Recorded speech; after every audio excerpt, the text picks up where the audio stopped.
जिस पार्टी का नेतृत्व ही दिशा भटक जाए, वो जो अपना युवा साथी, जो पुराने साथी जुड़ रहे थे, उनका ही मान सम्मान करना भूल जाए, तो वहाँ काम करने का मन नहीं। मैं तो ये कहूंगा कि प्रदीप हमारा बहुत पुराना साथी था और इसने जेजेपी में युवा संगठन में, युवा भी जनरल में भी घुमाने हल्के में बहुत अच्छा काम किया है। मैं 3 बार तो लोकदल में हल्का अध्यक्ष रहा जब लोकदल इकट्ठी थी। उसके बाद जजपा बनी, उसमें 2 बार हल्का अध्यक्ष, 2 बार प्रदेश उपाध्यक्ष और पानीपत जिले का प्रभारी रहा। मोदी जी का नेतृत्व देश के लिए काम कर रहा है, उन युवा साथियों को यहाँ जोड़ने का काम। देखिए, मकसद तो कोई खास नहीं था। जब ये प्रदीप बड़वासनी तो इसने मुख्यमंत्री, पूर्व मुख्यमंत्री मनोहर लाल जी के वहाँ पे कन्नौर प्रोग्राम में जो भारतीय जनता पार्टी में अपने मित्रों से, साथियों से ज्वाइन की थी, भारतीय जनता पार्टी को, जेजेपी को छोड़ करके भारतीय जनता पार्टी में इसने आस्था जताई, तो उसी उपलक्ष्य में ये आए थे। तो आपसे इस तरह से संपर्क हो गया, इसी बारे में हमने बातचीत की। पहले आप जेजेपी छोड़कर भाजपा में शामिल हुए, प्रदीप युवा के उपाध्यक्ष थे प्रदेश के, ये भी जेजेपी छोड़कर भाजपा में शामिल हुए। बस यही है ना, कई बार दाना पानी बलवान होता है, कहाँ का दाना पानी किसके उसमें होता है। मैं तो इसी को बत्ती मानता हूँ। भाजपा की कौन सी नीतियां आपको पसंद आई जिसके कारण आप जुड़े और अब उसके बाद जजपा के और नेता जुड़े? देखियो, आज तो वैसे तो सही माने में तो भारतीय जनता पार्टी में शिखर नेतृत्व है। तो पहले तो पार्टी राष्ट्रीय लेवल की पार्टी, बहुत बड़ी पार्टी है। फिर इनके नेता मोदी जी ने जितने विकास कार्य किए हैं और विदेशों तक की देश की बहुत अच्छी पहचान बनाई, और यहाँ पे भी गरीब के लिए, किसान के लिए, मजदूर के लिए जितनी भी योजनाएं, परियोजनाएं चलाई है ना, वो एक बहुत ही अच्छी साबित हुई है। उनका लोगों को लाभ भी मिला है।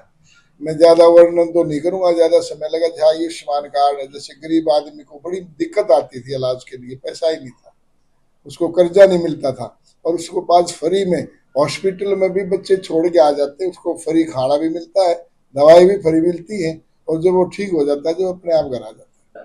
देखियो, राष्ट्रीय पार्टी का ही अब ट्रेंड रह गया। क्षेत्रीय पार्टी तो मेरे ख्याल से तो खत्म हो जाएंगी। हमारे यहाँ हरियाणा में तो काफी ज्यादा प्रॉब्लम आ रही है। क्षेत्रीय पार्टी को किसी तरह भी सर्वाइव नहीं हो रहा है, थोड़ा नीचे ही जाने लग रहा है ग्राफ। मैं तो ये कहूंगा कि प्रदीप हमारा बहुत पुराना साथी था और इसने जेजेपी में युवा संगठन में, युवा भी जनरल में भी घुमाने हल्के में बहुत अच्छा काम किया है, और इससे ये हजारों साथी इनके इन्फ्लुएंस में, इनके उसमें है। और मेरे को तो, मैं तो ये कहूंगा कि घुमाने हल्के में बहुत ही बढ़िया साबित होगा, बहुत वोटों से इसका इसमें जुड़ा होगा। कबीर जी, आप क्या कहना चाहेंगे? मैं यही कहना चाहूंगा, जहाँ भी हमने पहले जिस पार्टी में काम किया है वहाँ भी पूर्ण निष्ठा से काम किया है, और अब भारतीय जनता पार्टी में हमने ज्वाइन की है, यहाँ भी अपना 100% देने की कोशिश करेंगे। पिछली पार्टी में ऐसे क्या काम रहे जो उसको छोड़ना?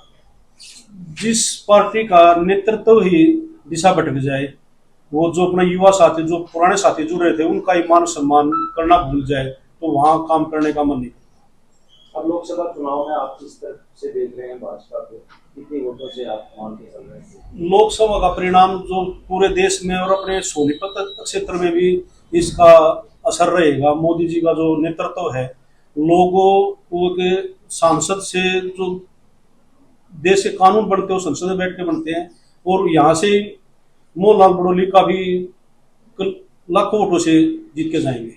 जिस प्रकार से जजपा में भगदड़ मची हुई है, क्या लगता है कुछ और लोग भी शामिल होंगे भाजपा में? ये लोकसभा चुनाव होने के बाद विधानसभा चुनाव की शुरुआत हो जाएगी, और इसके साथ साथ जितने भी हमारे पुराने साथी हैं, जजपा के या लोकदल के हैं, उनको लेके आने की कोशिश करेंगे और उनको पूरा मान सम्मान देंगे। क्या बदला आपके पास?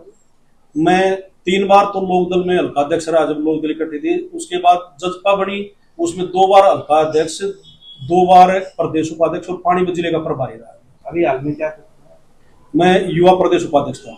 जितने पुराने साथी थे हमारे, जो लोकदल से जेजेपी में आए थे, अपने जो युवा नेता थे दुष्यंत चौटाला जी, उसमें जो पुराने जो सीनियर नेता थे, किसी भी साथी का मान सम्मान नहीं किया, और जो हमारे जैसे युवा साथी थे उनके साथ जो जुड़े थे, उनका भी कोई मान सम्मान नहीं किया। जो मेरे जैसे युवा साथी थे, हजारों की संख्या में, लाखों की संख्या में उस टाइम पे आया, सीएम के नारे लगाते थे, लेकिन वो धीरे धीरे समय के साथ जो उन्होंने वर्करों का मान सम्मान खोया, उसके साथ वो युवा साथी भी अपना रास्ता भटक गए और दिशाहीन होकर घर पे बैठ गए। तो देवीलाल का दूसरा रूप दुष्यंत को कहा जाता था। बस वो लोगों की भूल थी और आने वाले समय में उसको हम सुधारेंगे और जो मोदी जी का नेतृत्व देश के लिए काम कर रहा है उन युवा साथियों को यहाँ जोड़ने का काम करेंगे।